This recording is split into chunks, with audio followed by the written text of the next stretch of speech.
The first fireball hit the watchtower before Marin had finished counting eggs. She dropped to one knee behind the stone cradle wall, arms still cradling the ceramic warming plate she'd been sliding under clutch 7. Heat rolled over the nursery in a wave that smelled like scorched granite and ozone, and the hatchlings in pens 2 through 5 began shrieking, high, needled sounds that cut through the roar of a second impact somewhere along the eastern ridge. Stone chips rained across the yard. A chunk of parapet cladding the size of a dinner tray slammed into Pen 3's feed trough and split it clean down the center. 30 years she'd tended this caldera. 30 years of weighing shells, grinding calcium paste, sleeping on the flagstone floor when a clutch was close. She knew every crack in the basalt walls, every draft channel she'd plugged with moss and tallow. She knew the temperature each species of egg demanded within a half-degree tolerance, and she knew the particular trill a hatchling made in the hour before it decided to trust you. None of that mattered now. What mattered was the shrieking and the fire and the shadow that crossed the open roof, fast, banking hard before she could stand. She recognized the silhouette. Thesic, one of the caldera's sentries, a scarred brown female with a notch in her left ear from a territory fight 7 years ago. Thesic was wheeling back from a strafing run with smoke trailing from her left flank. Her wingbeats were ragged. She was losing altitude. Behind her, 2 shapes Marin didn't recognize, leaner, darker, their scales catching the light with a dull metallic sheen, closed the gap in pursuit formation. A third raider peeled off and dove straight for the nursery yard. Thesic banked over the pens, fire streaming from her jaws in a covering arc that lit the stone orange. The first pursuer rolled clear. The second took the blast on a raised wing and screamed, short, furious. The diving raider pulled up 10 feet above Pen 4 and raked the stone wall with a blast of white-hot fire that turned Marin's face away and singed the hair on her forearms. She heard Thesic roar, a battle cry full-throated, raw. Then a crack of impact, bodies colliding at speed, scales and claws and the wet, heavy sound of something tearing. One of the shapes fell past the caldera rim and hit the slope in a cascade of loose stone. Marin didn't watch the rest. She moved. Not toward the fight, away from it. She set the warming plate down, crossed to the nearest pen in 3 strides and began lifting hatchlings, 2 in each arm, tucking their tails against her ribs so the claws wouldn't catch on her leather apron. Each one weighed about as much as a large house cat, but the claws were sharper and the wings flailed with panicked force. A copper-scaled female bit her wrist hard enough to draw blood, then pressed her snout into the wound as if apologizing. A dark green male wrapped his tail around her forearm so tightly that her fingers tingled. "I know," Marin said, "I know. Come on." She carried them to the deep chamber, the one she'd dug out herself over 3 summers, chiseling through volcanic rock with a hand bore and a set of mason's chisels she'd ordered from a catalog, until she hit the thermal vent that kept the floor a steady 38 degrees.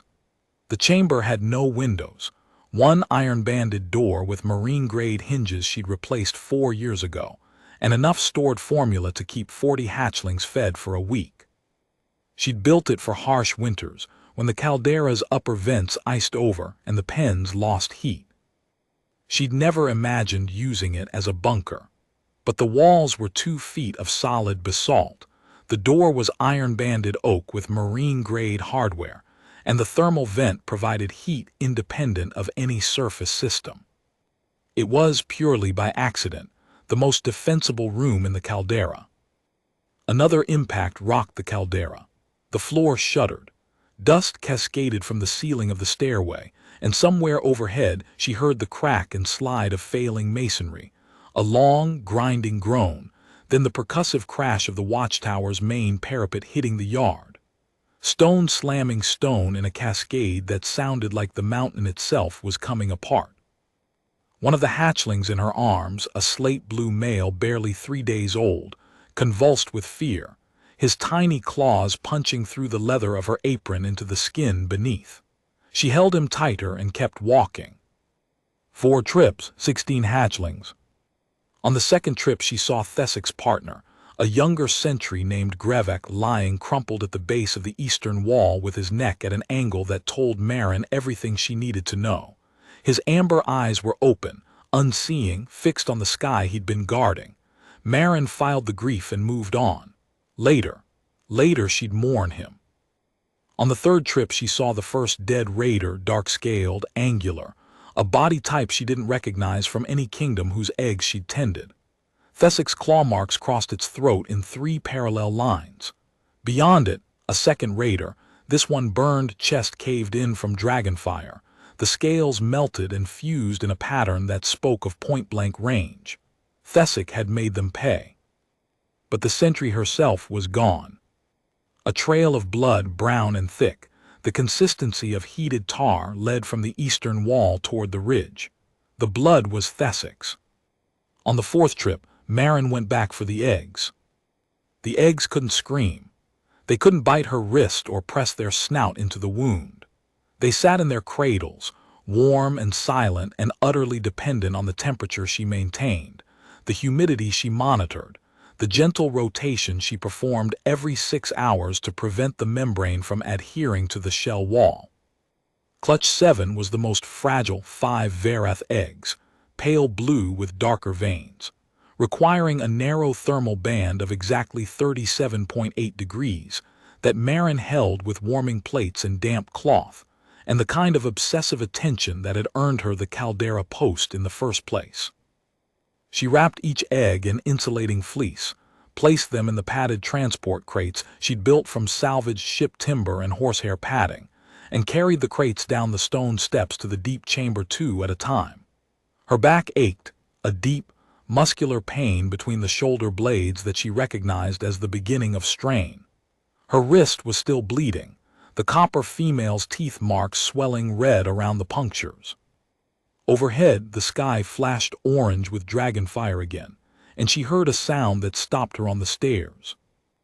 A dragon screaming, not in anger, not in challenge, in agony, high and raw and breaking at the top, the sound of flame meeting unarmored flesh, the sound of something being killed that was fighting with everything it had. Thessic. Maren was certain of it. She knew that voice, she'd heard it every morning for 7 years, the low greeting rumble the sentry made when Maren brought her morning rations. She gripped the crate handles and kept descending. If Thessic was dying, the best thing Maren could do was the thing Thessic was dying to let her do: move the eggs. The last crate was the heaviest, 4 Varath eggs and the single Korathi egg that had appeared at the Caldera gate 6 weeks ago. The female who'd brought it was enormous, obsidian-scaled, her hide the color of volcanic glass, one wing dragging from an injury that wept dark fluid. She'd pushed through the gate in the hour before dawn, pressed her snout against the stone threshold, and made a sound Maren had never forgotten. Not a roar or a growl or a hiss. Something closer to a whisper, if a creature that size could whisper. A low, breaking tone that carried such concentrated grief and trust and desperation that Maren had stood in her nightclothes in the freezing dark and wept without knowing why. Then the female had turned, dragged herself back down the mountain path, and hadn't returned. The Korathi egg was nearly twice the size of the Varath eggs. Its shell was dark as volcanic glass, cross-hatched with hairline fractures that Maren had been monitoring daily with a handheld magnifier and a log book.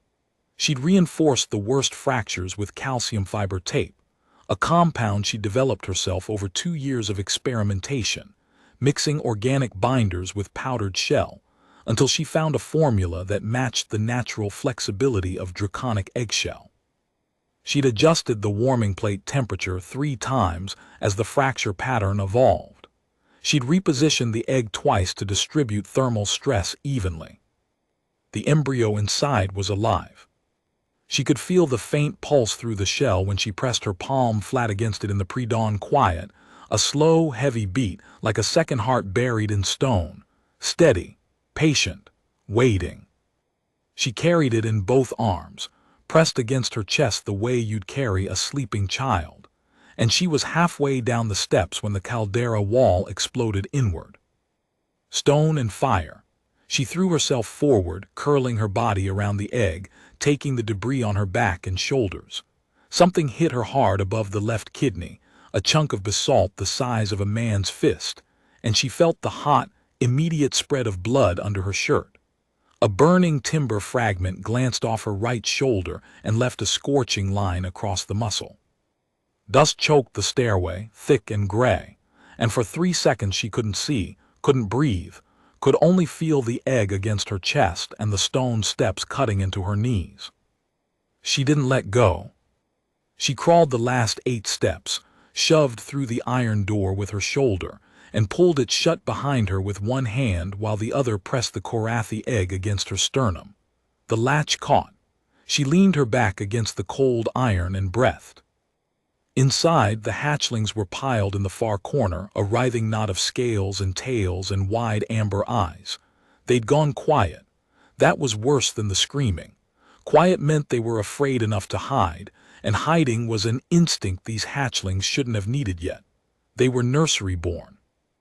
Their entire world was supposed to be warm stone and formula, and the sound of Marin's voice telling them they were doing fine.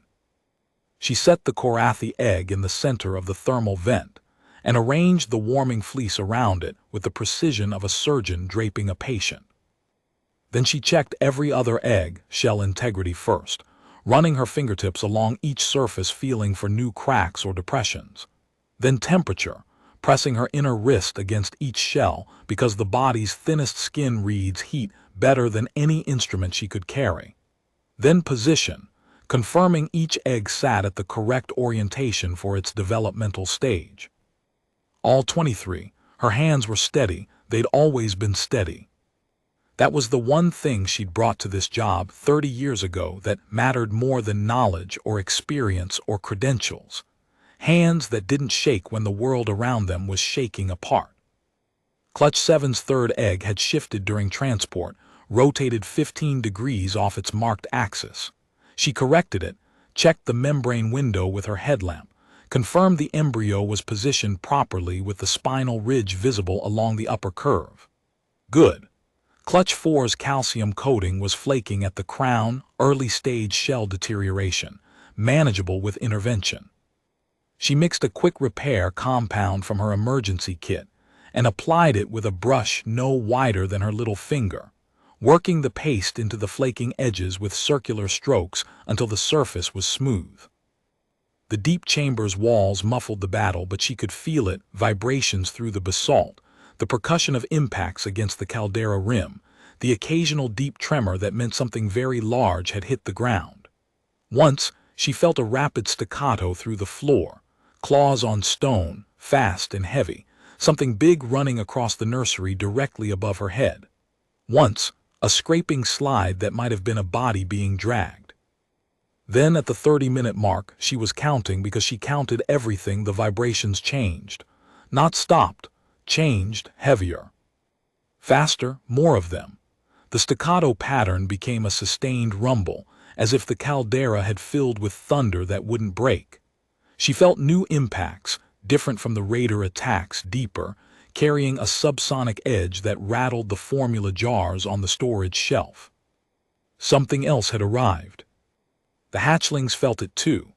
They'd been creeping toward her in ones and twos, detaching from the huddled mass in the corner, and crossing the chamber floor with the tentative steps of creatures following the only thing they trusted.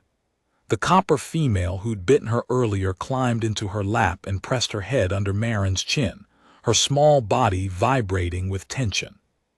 The gray male with the crooked wing, he'd hatched that way, the joint fused at a bad angle, and Marin had been custom splinting it every morning for 23 days, wedged himself against her thigh and wouldn't move. The slate-blue 3-day-old burrowed under her apron entirely, a warm, trembling weight against her stomach. She counted them again. 16 hatchlings, 23 eggs, all present, all warm. Outside, the battle intensified before it stopped. She didn't know who was attacking or why. The Accord of Thresholds, the oldest pact in the draconic world, carved into obsidian slabs at 12 sacred sites, declared breeding grounds inviolate. Every kingdom, every territory, every war band respected it. Not out of sentiment, out of survival. Dragons bred slowly. A single clutch might take a decade. Destroying a nursery didn't weaken an enemy for a season. It weakened a species for a generation. Someone had done the math and decided they didn't care. Maren sat with her back against the chamber wall and inventoried. 16 hatchlings fed, warm, frightened but uninjured. 23 eggs intact, temperatures holding. 1 keeper bleeding from the wrist and the back, neither wound critical. 1 iron door latched, hinged, solid. 1 thermal vent functional. 1 supply of formula adequate for approximately 7 days. 1 weapon, a calcium mixing rod. She'd faced worse odds, not the combat kind, the biological kind. 3 years ago she'd lost a clutch to a fungal infection that spread through Pen 5 in 48 hours, eating through eggshell like acid through paper. She'd stayed awake for 3 days straight, isolating the healthy eggs, treating the infected ones with an antifungal compound she'd mixed from cleaning supplies and veterinary stock, losing some and saving others with the grim efficiency of a field surgeon in triage. That had been worse than this, that enemy she couldn't lock a door against.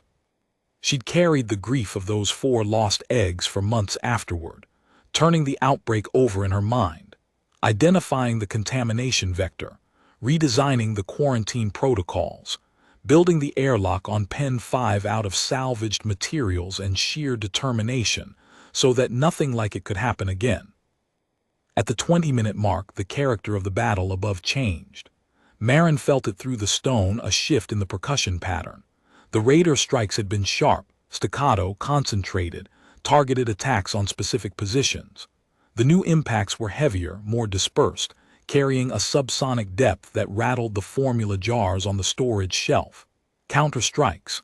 Something had arrived to answer the raiders, and whatever it was hit harder than anything she'd felt before. She heard roaring, multiple voices, overlapping, deep and coordinated, the unmistakable sound of an organized counterassault rather than a scrambling defense. Whatever had come carried numbers and discipline. The caldera shook with sustained impacts that felt like they were coming from above, from massive bodies colliding at altitude and falling. Twice she heard the screech of claws on stone directly overhead, running, turning, clashing, followed by a sound like a tree splitting and then silence. Each silence was brief. The next clash followed within seconds. The hatchlings clustered tighter against her. The slate-blue 3-day-old was shaking so hard his scales clicked against each other, a rapid ticking sound like a clock running too fast. Maren gathered him into her arms and tucked him inside her shirt against the skin of her chest. The shaking slowed, body heat, contact, the simplest medicine. At the 28-minute mark, she heard something heavy hit the ground in the nursery yard, a body, falling from height, impacting stone with a finality that sent a vibration she felt through the floor. Then almost immediately claws on the stairs, fast, descending. Maren was on her feet with the mixing rod in hand before the footsteps reached the 4th step. She positioned herself in front of the hatchlings, weight balanced, the rod held low at her side. The copper female scrambled to the top of the nearest egg crate and hissed, her small body arched, her claws extended. It would have been comical if Maren hadn't been terrified. The footsteps stopped outside the door. A scratch, one claw testing the iron, then a push. The door held. The latch held. The marine-grade hinges she'd installed 4 years ago because the old ones were corroding from the volcanic mineral content in the air, those held. Another push, harder. The door flexed but didn't give. The hinges groaned but didn't separate from the frame. Maren had drilled the mounting bolts 8 inches into the basalt. She'd done it because she worried about thermal cycling cracking the old bolts and the door falling on a hatchling. She'd never imagined the reinforcement would serve as a barricade. The pushing stopped. She heard breathing, harsh, labored, an injured animal's breathing, and then a snarl that was cut short by a new sound from above. More wing beats. More impacts. The breathing outside the door retreated up the stairs at a run, and Marin heard the clash of bodies meeting on the yard's surface, followed by a roar that shook dust from the ceiling of the deep chamber. She exhaled. She set the mixing rod down. She picked up the copper female from the egg crate, smoothed her arched scales with her thumb, and set her back on the floor. "You're very brave," she said to the hatchling, "and very stupid. What were you going to do, bite its ankles?"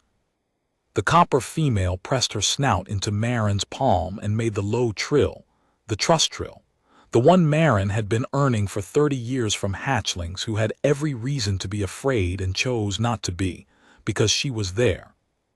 At the 35-minute mark, the impacts above intensified to a sustained barrage that made the deep chamber feel like the inside of a drum. Marin checked the eggs again. If the vibrations loosened any from their cradles, if any shifted on the vent, the temperature differential could damage the membranes. Clutch 7 was stable. Clutch 4 was stable. The Kethrani egg sat like a stone in its fleece nest, immovable, its pulse unchanged. Then silence, not gradual, sudden. As if someone had turned the volume dial from maximum to 0 in a single click. The vibration stopped. The roaring stopped. The clashing and scraping and percussive thunder of dragonfire against stone, all of it gone. Marin counted her heartbeats. 10, 20, 30. At 50 she heard a single sound from above, a long, low, resonant call that wasn't a war cry and wasn't a challenge. It was a horn. A draconic horn, the sustained chest note a dragon produces when it claims territory. She'd heard sentries do it at dawn during shift changes, marking their patrol zone. This one was deeper, louder, coming from a chest cavity larger than anything that had ever roosted at this caldera. The hatchling's ears pricked. The copper female tilted her head. The gray male, who'd been pressed against Marin's thigh since the first explosion, slowly uncurled his neck and looked up. Whatever had arrived to answer the raiders had won. The horn was claiming the caldera. Marin set the mixing rod within reach. She didn't open the door. She checked the eggs one more time, all 23, and then she waited, because waiting was a skill she'd learned the same way she'd learned everything else in this nursery, by doing it until it became as automatic as breathing. The first hour passed in darkness and vibration. Marin fed the hatchlings from the stored formula, warm, thick, protein-rich liquid she developed herself over years of trial and modification, each batch calibrated to the species it fed. The Verath hatchlings needed calcium supplements ground from shell fragments she collected after each successful hatching and stored in airtight jars labeled by month and lineage. The copper female's clutch needed liquid ferrous compound, 4 drops per 100 milliliters, mixed fresh because it oxidized within 6 hours and turned useless. The dark green male with the tail grip needed a higher fat content because his clutch ran lean. The gray male with the crooked wing needed an anti-inflammatory compound worked into his formula because the splint caused joint irritation that, left unchecked, would swell the tissue and undo the corrective alignment. She measured each dose by memory in the dim warmth glow of the thermal vent, her hands moving through the routine the way they'd moved through it 10,000 times before. Pour, measure, stir, test the temperature against her inner wrist, body temperature always the most reliable gauge, and feed. The hatchlings ate. The mechanical normalcy of it calmed them more than any sound or touch she could have offered. Routine was safety. Routine was the world not ending. At the 40-minute mark, she checked the Kethrani egg. The pulse was unchanged, slow, heavy, patient. The fractures hadn't widened. She measured the shell temperature at 3 points, found a half-degree variance across the fracture web, adjusted the warming fleece to compensate. She made a mental note. The calcium fiber tape on fracture 7 was lifting at the edge. She'd need to reapply it when she had better light. At the 50-minute mark, the vibration stopped. The silence hit her like a physical weight, not the absence of sound, the presence of nothing. No impacts, no wing beats, no claws on stone, just the faint hiss of the thermal vent and the breathing of 16 hatchlings pressed against her body. Silence meant one side had won. She didn't know which side. The caldera had always been neutral ground, a nursery, protected by the Accord of Thresholds, the ancient pact that declared breeding grounds inviolate across every kingdom and territory in the draconic world. The Accord was older than any living dragon. It had survived 17 wars, 4 dynastic collapses, and the complete extinction of 2 lineages. Maren had spent her entire career relying on it. The Accord was the reason she'd never carried a weapon, never learned to fight, never needed to do anything except tend eggs and hatchlings. The nursery was sacred ground, inviolate. Someone had looked at the Accord of Thresholds and decided it didn't apply to them. She checked the iron door. The latch held, the hinges solid. She checked every egg again, all 23, running her fingertips along each shell, feeling for new fractures, pressing her wrist for temperature. Clutch 7 was holding steady. The repaired crown on Clutch 4's damaged egg was setting properly. The Korathi egg sat in its nest of fleece and warmth, pulsing. Then a sound reached her through the stone. Footsteps. Heavy, clawed footsteps on the nursery floor above. Multiple sets. Moving slowly, deliberately, with the sweep and clear cadence of a military unit working a building room by room. Maren gathered the hatchlings behind her. The copper female hissed, a thin, defiant sound from something that weighed 4 pounds. The gray male tried to flare his crooked wing and toppled sideways. The dark green male coiled his tail around Maren's ankle and bared teeth no larger than rice grains. The footsteps reached the top of the stairway, paused, then began descending. Maren picked up the only tool she had, a calcium mixing rod metal about 2 feet long, heavy enough to crack bone if swung correctly. She positioned herself between the door and the hatchlings and waited. Her heart was pounding hard enough to feel in her temples, and her mouth was dry with adrenaline she could taste, but her hands were not shaking. She noticed this with the same detached precision she brought to egg temperature readings. The door didn't open. Instead, a voice came through it, deep, resonant, speaking the common trade tongue with an accent she'd heard exactly once before, in the sounds the dying Korathi female had made at the gate. "Keeper, open the door." Maren didn't move. "Identify yourself." A pause, the kind that suggested the speaker wasn't accustomed to being questioned by something the size of his forelimb. "I am Dracarith, first wing of the Korathi Dominion. I was sent to secure this nursery after the Accord violation was reported." "Sent by whom?" "By Empress Velindra. The threshold was broken," we answered. Maren processed this. The Korathi Dominion was old, older than most of the kingdoms whose eggs she tended. Their dragons were massive, obsidian-scaled, known for 3 things: patience, a memory that held grudges across centuries, and a territorial ferocity that made other lineages choose diplomacy over provocation. The Empress Velindra was a name Maren had heard the way one hears about geological events, something vast and slow, and not something you positioned yourself in front of. "How do I know you're not with the raiders?" Another pause. Then the scrape of something being slid under the door, a thin, flat object that crossed the stone floor and came to rest against Maren's boot. She picked it up. In the faint warmth glow, she made out a scale, enormous, palm-sized, obsidian dark with an iridescent sheen that shifted between purple and gold. On its surface, etched deep in the old draconic script, was the seal of the Korathi Dominion. 3 concentric rings around a single flame.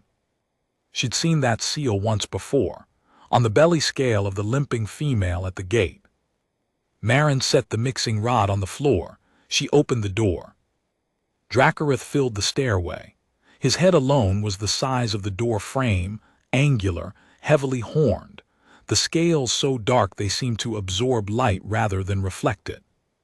His eyes were gold, old and sharp, and they moved past Maren immediately to scan the chamber behind her.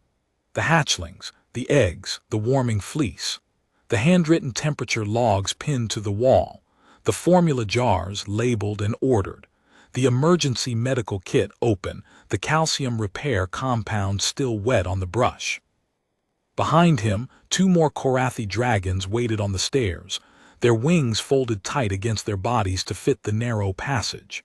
They were scarred deep, layered scars, the kind that came from decades of border patrol and skirmish work.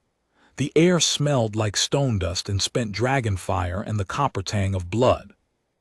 Dracarith's gaze settled on the Korathi egg. Something shifted in those gold eyes, a contraction, a deepening, as if the iris itself were adjusting to accommodate something the mind behind it hadn't expected to find. "You kept it warm," he said. "That is my job. The caldera wall was breached, the watchtower is rubble, your sentries were outnumbered and one is dead, and you kept it warm. I kept all of them warm. That is the entire job." Dracarith lowered his massive head until his snout was level with Marin's chest. She could feel his breath, dry, hot, carrying the mineral tang of deep rock and the sulfur edge of recently spent fire. The hatchlings behind her went completely still. "The female who left this egg," Dracarith said, very quietly, each word deliberate and weighted. "She was Valindra's daughter, Shirath, the last clutch-bearer of the Imperial line. She was dying when she came here. Internal injuries from a Sarathi ambush, 3 puncture wounds through the belly plates, bleeding that couldn't be stopped. She had perhaps 2 hours left when she reached your gate." Marin felt something cold settle behind her sternum. "I knew she was hurt. I could see the wounds. I had medical supplies, antiseptic, wound sealant, pain compounds. I tried to get her to stay, to let me at least slow the bleeding. She wouldn't. No, she just pressed her head to the gate and made that sound. And then she left the egg and she was gone. She trusted you. She trusted the nursery." "No," Dracarith's eyes held hers. "She passed 7 nurseries between the ambush site and this caldera. 7. 3 of them were closer. 2 of them had full military escort. She passed them all to reach the keeper who sleeps on the floor when a clutch is close. The one who grinds her own calcium paste because the commercial grade has inconsistent tight ratios. The one who splints crooked wings that every other nursery would discard." "How do you know what I do in this nursery?" "Because Shirath told the Empress, before she died, every word she could manage. She described the caldera, the pens, the keeper, the way the stone smelled of tallow and fleece and warm formula. She said 3 words about you." Dracarith paused. "She said, 'That one holds.'" Marin's throat tightened. She turned away before anything showed on her face, and the gray male with the crooked wing chose that moment to topple sideways again, trying to flare his splinted wing. She scooped him up reflexively, one-handed, tucked him against her hip, adjusted the splint strap that had slipped 2 millimeters down the joint, and set him back on his feet facing the correct direction. The entire correction took 4 seconds. When she turned back, Dracarith was watching her with an expression she had no framework for. She'd spent 30 years reading draconic faces, the angle of the crest, the dilation of the pupil, the subtle flare or compression of the nostrils, and this expression was outside her catalog. Something raw, something old. Something that looked, if she had to force it into human terms, like the face of a soldier finding a child alive in rubble. "The Empress is coming," he said. Marin stared at him. "Here to this caldera, why?" "Because you are here. Because the egg is here. Because the accord was broken and someone must answer for the breaking, and someone must be recognized for what held when the accord did not." Marin considered this for approximately 3 seconds, then set it aside for later processing. "I don't need recognition. I need the watchtower rebuilt. I need the thermal regulation system in Pen 3 repaired, the secondary vent cracked from debris, and its bleeding heat at 2 degrees per hour, which means I can't put the Varath clutch back in their proper cradles until it's fixed. I need the western wall assessed for load-bearing capacity. I need calcium compound pharmaceutical grade, not the bulk supply, 600 kilograms minimum. I need 12 replacement warming plates because 4 of mine shattered and the rest took thermal shock damage. I need new feed troughs because Pen 3's was split by falling stone. And I need someone to explain to me who attacked this nursery and whether they intend to try again. Dracarith made a sound, low, resonant, vibrating through the stone walls. Not a laugh, something older than laughter. You are giving the first wing of the Korathi Dominion a supply requisition. I am giving the nearest available authority a status report on the nursery's operational needs. That is also part of my job. The next 3 hours were the strangest of Marin's life, and her baseline for strange involved 3 decades of midwifing dragon eggs inside a volcano. She stayed in the deep chamber while the Korathi secured the caldera. Through the open door she heard them working, stone being cleared methodically, walls being assessed, damaged pens being stabilized. The sounds came in disciplined patterns: lift, place, settle, check, that told her these weren't just fighters clearing rubble. They were building, repairing, following some organizational protocol that turned a military force into a construction crew. 4 times, Korathi messengers came down the stairs to ask her questions. What temperature did Pen 3 need? Where was the water supply intake? Was the formula vault locked? What grade of mortar had she used on the secondary vent?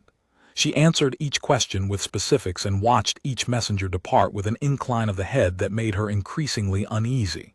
She was a keeper, not a dignitary. She had no title, no uniform, no ceremonial authority. Keepers received supply shipments and annual inspections, and if they were especially fortunate, a nod from the sentries at shift change. They did not receive head inclines from imperial military officers. The protocol for that situation did not exist, because no one had ever imagined it would need to. Between the questions, she worked. She rotated the eggs a quarter turns at 6-hour intervals, direction depending on species and developmental stage. She mixed fresh formula for the evening feeding, and adjusted the anti-inflammatory dosage for the gray male based on the reduced swelling she'd observed at the joint. She changed his splint wrapping, and noted that range of motion had improved 3 degrees from yesterday. She recorded it in her log book, the same log she'd maintained for every hatchling she'd ever tended, thousands of entries in a cramped, careful hand on water-stained pages, each one a life she'd been responsible for. She cleaned and rebandaged her wrist. She couldn't reach the wound on her back, so she packed it with gauze and taped it as best she could. The bleeding had slowed. She'd deal with it properly when the work was done. Then at the 4th hour she heard it. Wing beats, but nothing she recognized. Not the quick, efficient strokes of sentries on patrol, not the labored rhythm of a tired flyer coming home, not the ragged desperation of a wounded dragon fighting gravity. These were vast, slow, spaced seconds apart. Each beat carried a subsonic resonance that she felt in her sternum, in her teeth, in the bones of her feet against the basalt. The air pressure in the chamber changed. She felt her ears pop. The flame in her oil lamp flickered sideways, stretched thin, and went out. The hatchlings pressed against her legs, rigid with attention. Not fear, something else. The copper female made a sound Marin had never heard from any hatchling in 30 years. A low, continuous tone, almost a hum, pitched with startling precision to match the approaching resonance. One by one, the other hatchlings joined. 16 small bodies, 16 small voices, building a harmonic that vibrated the fleece wrapping around the eggs and made the formula jars tremble on the shelf. The Korathi egg pulsed. Marin looked down. The hairline fractures in the obsidian shell were glowing amber deep, the color of the thermal vent's heat, but brighter, sharper, radiating from inside the shell rather than sinking in from outside. The embryo was responding. The pulse accelerated from its steady, patient rhythm to something urgent, the heartbeat of something waking. She placed both palms flat against the shell and felt it, that hidden heart, beating harder now, matching the tempo of those immense approaching wings. Dracarith's voice came from the top of the stairs, and for the first time, his tone carried something other than military composure, something that sounded like reverence. "Keeper, the Empress has arrived." Maren stood. She brushed dust from her apron, wiped the dried blood from her wrist on her trousers, habit, not vanity, and climbed the stairs. The caldera was full of dragons. Not the sentries she knew. Thesic was there, alive, which was the first relief, bandaged heavily across the left flank, and one wing immobilized against her body, sitting on what remained of the eastern wall. But she was dwarfed by the Korathi. Dozens of them, obsidian-scaled, ranging from young scouts no larger than draft horses to battle-scarred veterans whose wingspans blocked the afternoon sun. They filled the yard, the ridgeline, the sky, dark shapes orbiting in slow, precise patterns, their wing beats adding to the subsonic thrum that resonated through the stone. And in the center of the caldera, on the scorched foundation where the watchtower had stood that morning, was Velindra. Maren had seen large dragons. She tended the eggs of apex males whose shoulders stood 15 feet high. She'd handled offspring of territorial queens who cracked basalt with their tails. She thought she understood what scale meant in the draconic world. Velindra redefined it. The Empress was ancient, not the frailty kind of ancient, but the depth kind. Her scales were layered thick, each one the size of a dinner plate, carrying the weathered texture of stone that had endured centuries of wind and rain, and the slow geological patience of a mountain wearing down. The colors shifted as she breathed obsidian to deep purple to black so total it seemed to absorb the daylight around it. Her wings, half folded against her flanks, extended beyond the caldera walls on both sides, their membranes translucent enough at the edges to show the network of veins beneath. Her head was massive, angular, crowned with spiraling horns that curved back in a pattern Maren recognized, the same pattern that decorated the Korathi egg. Her eyes were gold, not bright, not sharp, layered, deep, the color of afternoon light through ancient amber. They held an intelligence that was patient and absolute. She was looking at Maren. Every dragon in the caldera was looking at Maren. Maren walked forward. She walked because the Empress was between her and the nursery pens, and the nursery pens needed to be assessed for structural damage before she could return the hatchlings. She stopped 10 paces from Velindra's lowered head. "Your Majesty, I need to report that structural integrity of pens 2 through 5 is compromised.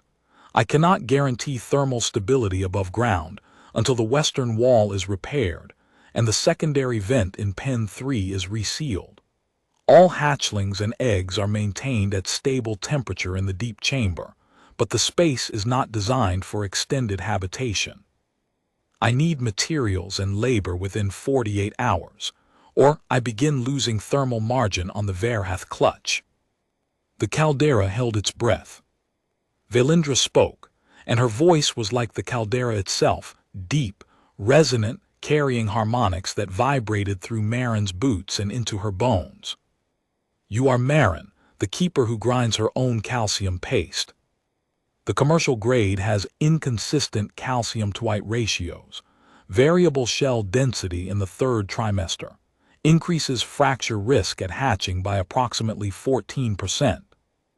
A sound rippled through the assembled dragons, a shifting of weight, a collective exhalation, not laughter, something adjacent. Velindra's golden eyes stayed level. "My daughter came to you because she knew what you were, not a warrior, not a healer. A keeper, the kind who sleeps on the stone when a clutch is close, the kind who carries an egg through fire and debris and 47 minutes alone and does not let go. I carry all of them. That one is not special to me because of who left it. It is special because the shell has hairline fractures across 40% of its surface, and the embryo is in a critical development window, and if the temperature drops below 37.2 for more than 40 minutes, it dies. Every egg has that specificity. Every egg has something that will kill it if I stop paying attention." Velindra lowered her head further, bringing her snout within arm's reach. The heat of her breath was enormous, steady, carrying the deep mineral scent of geological time. Behind Marin, from the deep chamber stairway, the hatchlings appeared, drawn by the subsonic resonance, climbing the stairs on unsteady legs.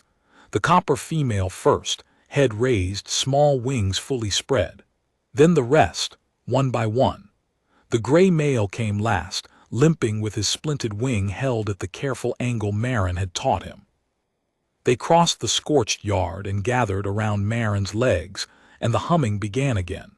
16 small voices matching the Empress's resonance, building a harmonic that made the stones vibrate. "Show me," the Empress said. "Show you what?" "How you keep them warm." Marin looked at the Empress, this creature older than kingdoms, whose word dissolved alliances and whose gaze made battle veterans lower their heads, and saw, behind the gold of those ancient eyes, something that wasn't power or authority or even curiosity. A grandmother's need. So she showed her. She walked Velindra through the ruined nursery, system by system. The thermal regulation network she'd mapped over decades, natural vent channels in the volcanic rock, the plugs and baffles she'd installed to redirect heat flows, the monitoring system of calibrated thermometers she'd built, because the commercial units drifted by a quarter degree in high humidity. The calcium fiber tape she developed for shell repair. The species-specific formula mixtures, each stored in labeled containers with dosing instructions she'd written out in full, in case she died and someone else had to take over. She showed her the growth charts, handwritten, 30 years of data tracking weight and wingspan and scale coloration and behavioral milestones for every hatchling she'd tended. Thousands, each one named, each one remembered. She showed her the pen rotation schedule, a hand-drawn chart on the back wall, 3 decades of annotations layered over each other in different colored inks. Each pen had its own thermal profile, its own humidity characteristics, its own quirks. Pen 2 ran 2 degrees hot near the southern wall due to a subsurface vent Marin had discovered in her 3rd year. Pen 4 had a draft in the northeast corner that she compensated for with a baffle made from scrap metal and tallow-soaked canvas. Pen 5, the quarantine pen, was isolated by a double-door airlock she'd built after the fungal outbreak 3 years ago, when she'd lost 4 eggs before she identified the pathogen. "You lost eggs," Velindra said, not a question. 11, over 30 years, 4 to the fungal outbreak, 2 to shipping damage from a transfer I should have refused, 3 to genetic failure, non-viable embryos that were never going to make it regardless of care, 1 to a winter storm when the upper vents iced over and I couldn't restore heat in time. She paused. 1 to my own mistake. I misread a humidity gauge and didn't catch the membrane adhesion until it was too late. That was in my 4th year. And the number you saved. 2,317. Give or take. The early records aren't as precise as I'd like. Velindra was silent for a moment, the particular silence of a very large intelligence processing a very large number. 2,317 lives. Each one hatched, fed, splinted if necessary, monitored through the first critical weeks of extrashell development, and released into the care of the kingdoms and families that claimed them. Each one alive, because a woman had ground the calcium paste herself and slept on the floor and refused to let commercial-grade anything near the eggs in her care. The Sarathi warlord Kethrani, Velindra said, returning to the matter that had brought her to this caldera, will not be coming back. His war band is destroyed. His territory has been placed under Dominion administration. The other kingdoms have been informed that the Accord of Thresholds now carries a Korathi guarantee. Any violation will be treated as a declaration of war against the Dominion itself. Good, Marin said then. Was anyone else hurt, beyond Thesic and Grevak? Grevak is dead. I know, I saw him. Her voice was level, but her hands, for the first time all day, trembled slightly before she steadied them. He was young. He'd only been on sentry rotation for 2 seasons. He used to bring me thermal stones from the upper ridge because he noticed I was running low. He never said anything about it, just left them by the gate in the morning. Vailindra watched her for a long moment. You remember them all. I remember everyone who works in this caldera. That is part of the job too. Thessic will recover. Her wing will need 3 months of rest. I am assigning 6 Korathi sentries to replace her in Grevak, a permanent garrison, not a rotation. Marin looked at her. 6 sentries is more than this caldera has ever had. This caldera has never held an imperial egg before, and it has never had a keeper whose loss would be felt across 4 kingdoms. I'm replaceable. The systems are documented. The protocols are written down. Anyone with training could. No, Vailindra said it quietly, but the word carried the weight of a continent. They could not. I have visited nurseries across the draconic world. I have seen keepers who follow protocol. I have never seen one who invented protocol because the existing standards were insufficient for the lives in her care. You are not a keeper who follows the rules, Marin. You are the keeper the rules should have been written by. Marin didn't know how to respond to that. She was not accustomed to being described in those terms. She was accustomed to being described in supply requisitions and annual inspection reports, and the occasional grudging acknowledgement from a territorial administrator that yes, the caldera's hatch rates were the highest in the region. And no, they didn't know why, and no, they hadn't investigated. She turned to the Korathi egg instead, the one subject she could discuss without her voice doing anything unexpected. Vailindra asked questions. Precise, informed questions about protein absorption in Varath hatchlings, thermal stress tolerances in Korathi shell composition, the relationship between ambient humidity and membrane adhesion in late-stage development. Questions that told Marin the Empress understood draconic reproductive biology at a depth most practicing breeders never achieved. When Marin explained the crooked wing splint protocol, Vailindra extended one enormous claw 6 feet of obsidian keratin, and with a delicacy that defied every physical law Marin understood about objects of that mass, touched the splint on the gray male's wing. The hatchling froze. Then relaxed, pressing his 4-pound body against the claw as if it were a perch built specifically for him. This is your design, the Empress said. Standard orthopedic principles adapted for draconic wing geometry. It is the only such device in 4 kingdoms. I have inquired extensively. Other nurseries dispose of crooked wing hatchlings. They consider the defect terminal. Marin's jaw set. Other nurseries are wrong. Wing geometry self-corrects in 80% of cases with consistent splinting during the first 6 weeks of growth. I have 30 years of data supporting that figure. They reached the Korathi egg. It was glowing steadily now, amber light pulsing with the heartbeat inside, the fractures illuminated like veins of gold in dark stone. As Vailindra lowered her head to the egg, the glow intensified, filling the deep chamber with warm light. The Empress pressed her snout against the shell with a gentleness that constricted Marin's throat. She is alive, Vailindra murmured. My granddaughter. She's strong. The fractures are stable and I've been reinforcing them daily. The heartbeat has been strengthening steadily, consistent with normal development. If the thermal environment holds, she hatches within 2 weeks. Vailindra raised her head. Those eyes layered gold, ancient, carrying depths that Marin could sense but couldn't measure, found hers. The raiders were Sarathi, a warlord named Kethrani who learned of the imperial egg and saw leverage. He brought 40 warriors across the border. He broke the accord of thresholds, the oldest pact in the draconic world, to take 1 egg, the last heir of my line. 40 warriors against a nursery. Against a keeper, he expected to find the egg unguarded after the sentries fell. He planned to extract it before the Dominion could respond. A pause. He miscalculated. Thessic held them. For 11 minutes, Alone, after Grevek was killed, she took down 7 before they overwhelmed her position. Valindra's gaze moved to Thessic on the wall. The sentry straightened under it despite her wounds. And then you held them, not with fire or claws, with an iron door and a supply of warming fleece and the refusal to stop doing the only thing you know how to do. I didn't hold anyone. I moved hatchlings and eggs into a secure location. That is standard nursery emergency protocol. There is no standard protocol for this.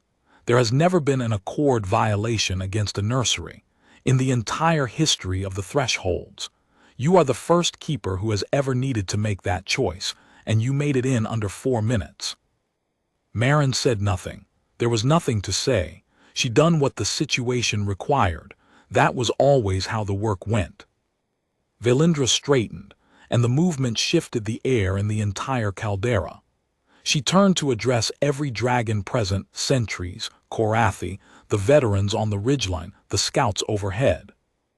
This nursery is under the protection of the Korathi Dominion from this hour. Its keeper is Maren. Her authority within these walls is absolute. No dragon of any kingdom, lineage, or rank enters this caldera without her consent. Her supply requests carry the weight of imperial decree. Her protocols are law.